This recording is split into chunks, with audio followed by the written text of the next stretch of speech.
Okay, the Treaty of Ghent.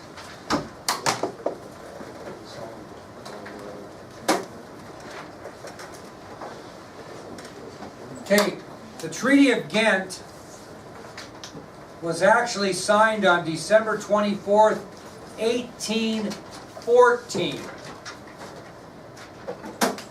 The Treaty of Ghent was actually signed on December 24th of 1814. This was during, did they not catch it again?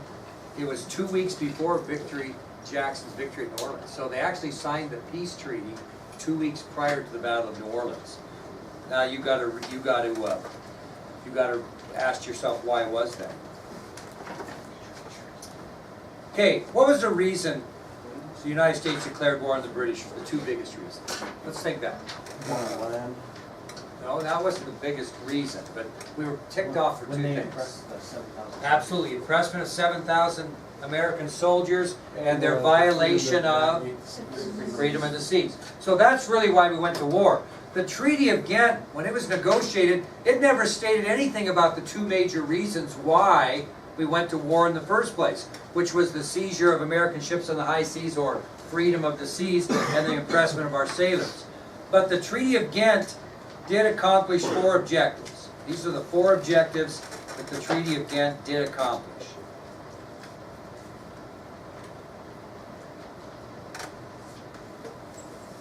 What would be the obvious one? We're not warring, and restored peace. Restored peace between the United States and Great Britain. That was the first thing. Restored peace between the United States and Great Britain. Now, actually, as hard as it might be to believe, it also improved relationships between the United States and Great Britain. I think we kind of showed Great Britain. That's the second reason? Yeah. I think we kind of showed Great Britain, hey, you can't beat us, join us. Let's start getting along, because we beat you twice now. Let's just try to get along now. Let's have better relations, and that happened. So the first thing was accomplished is it restored peace between the United States and Great Britain. The second thing it did is it improved relations between the United States and Great Britain. What else might it do? What always happens? What has to be released after a war? Prisoners of war. So it also released all prisoners of war on both sides. It released all prisoners of war on both sides. And did we have any boundary disputes with Britain at this point? We only had one. And anybody know where that boundary dispute was? What? Canada. Yeah, very good. It settled any boundary disputes between the United States and Canada because Britain was in control of Canada. And we actually gained a little bit there, okay, which we'll talk about, okay? So the 4 things the Treaty of Ghent actually, the objectives were: 1, it restored peace between the United States and Great Britain. Number 2, it improved relations between the United States and Great Britain. Number 3, it arranged for the release of all prisoners of war on both sides. And it settled any disputes over any boundaries between the United States and Canada. That's what it actually did. Now, this is important. You know this. I'll guarantee this will be on your test. A turning point in American history for the United States. A turning point in American history for the United States. So I'm going to give you 5 reasons why the War of 1812 marked a turning point in American history. Okay, so a turning point in American history for the United States is a subtopic. I'm basically going to give you 5 examples of how the War of 1812 marked a turning point for the United States of America. Okay? Number 1, what had we never really developed, even since we've been lecturing this year, that George Washington thought we better get a little better one? What? Better military? No, not a military yet. Although, we'll get to that. What did he say we should try to do? Stay away from permanent alliances.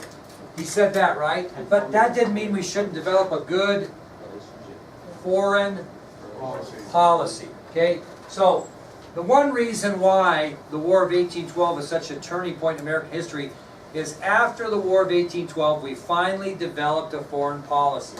Policies on how we're going to deal with foreign countries. We never really did that before, and it was crucial that we did.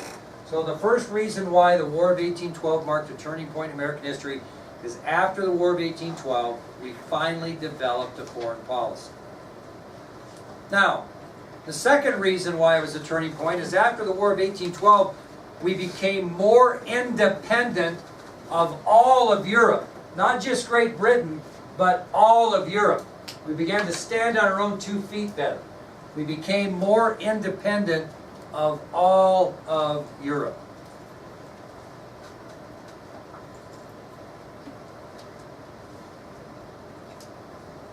Okay, another one's kind of important, and it goes back to the military. Was that you, Andrew, said something about the military? When we defeated the British Army and the Royal Navy, how many times now? Twice. Revolutionary War, War of 1812, we began to get great respect from European countries who said, we might not want to fool around with those Americans. They've kicked the British's butt twice. The most powerful navy in the world, they've defeated twice in the American Revolution and the War of 1812. So we started gaining moxie or power or respect from other European countries that we were tough enough to hold our own militarily. Okay? Now, how many wars have we been involved in with Europe since we started lecturing? Yeah. Well, here's the next thing that's really important. This is why the War of 1812 marked the turning point in American history, number 4. During the next 100 years, from 1815 to 1912, almost 100 years, we were not directly involved in any European wars. We stayed at home and stayed out of conflict in Europe for the next almost 100 years. Basically, from 1812 to 1912, we were not involved in any foreign conflicts in Europe. We weren't in any wars or any conflicts in Europe. We stayed and paid attention to our home. What was the next war we're going to get ourselves involved in? World War I. Now, if you think about that, from the War of 1812 to World War I, that whole period of time in history, we are not involved in fighting any European wars. We stayed out of it. That's why the War of 1812 is such a turning point in American history, is we started paying attention to things where? At home. And the fifth reason is what I basically just said. We started to concentrate on developing our own country rather than dealing with foreign countries. Okay, so I kind of gave you both in that one. So we'll go through them again here. Number 1, after the War of 1812, the United States finally developed a foreign policy. Number 2, after the War of 1812, the United States became more independent of Europe. Number 3, with our 2 victories over the British Army and Royal Navy in the Revolutionary War and the War of 1812, the United States gained much respect from European countries. Number 4, for the next 100 years, from 1812 to 1912, we were not directly involved in any European conflicts or wars. And number 5, after the War of 1812, we began to concentrate on our own country and quit dealing with foreign countries across the world. Okay, that was the key to the whole thing. And we start to develop a really good United States of America. Okay, does anybody have any questions on that? What we're going to do now is I'm going to show you a video on the Battle of New Orleans. There's a song for the Battle of New Orleans. Yes, there is. Could you sing it for us? No, but Well, let's watch it. I think you'll enjoy this. You'll see the strategy we talked about.